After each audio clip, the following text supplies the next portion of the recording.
हे चित्र काही वाळवंटी भागातील नाही, तर हे चित्र आहे बाराही महिने पाण्याने समृद्ध राहत असलेले व संत्रा मोसंबीचा कॅलिफोर्निया म्हणून ओळखल्या जाणाऱ्या काटोल तालुक्यातील. नदीतील उघडे पाडलेले पांढरे दगड, कोरड्या विहिरी, रखरखत्या जमिनी, ओसाड धरण व पाण्याने व्याकुळ झालेल्या संत्रा मोसंबीच्या बागा हे कोरड्या दुष्काळाचं दाहक चित्र दाखवून देण्यास पुरेसं आहे. नागपूर जिल्ह्यातील काटोल, कळमेश्वर व नरखेड या 3 तालुक्यांवर कोरड्या दुष्काळाचे संकट आहे. त्यातील काटोल तालुक्यात दुष्काळाची तीव्रता अधिक आहे.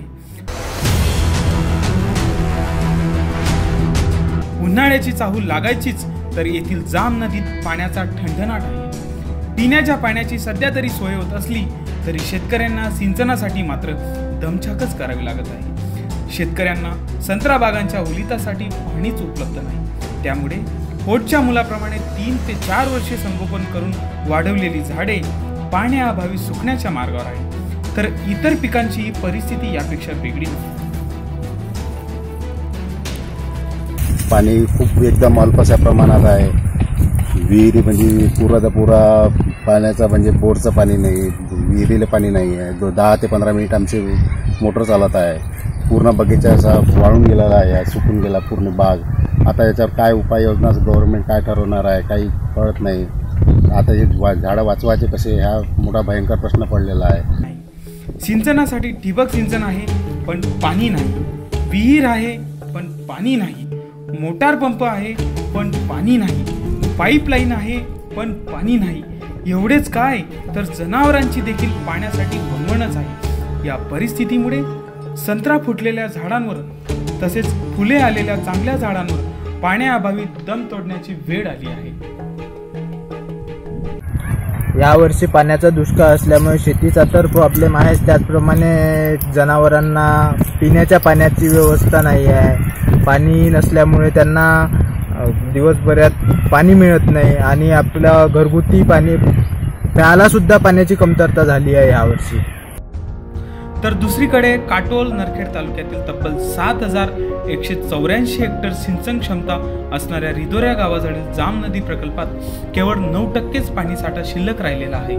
त्यामुळे केवळ पिण्याच्या पाण्यासाठीच प्रकल्पातील पाणी राखीव ठेवले आहे. 1,251 हेक्टर जागेत विस्तारलेल्या या प्रकल्पाच्या पाण्याची साठवण क्षमता 29 दशलक्ष घनमीटर इतकी आहे. तर 39 किलोमीटरच्या मुख्य कालव्याच्या माध्यमातून काटोल तालुक्यातील 2,003 हेक्टर तर नरखेड तालुक्यातील 3,944 हेक्टर जमीन सिंचनाखाली आहे.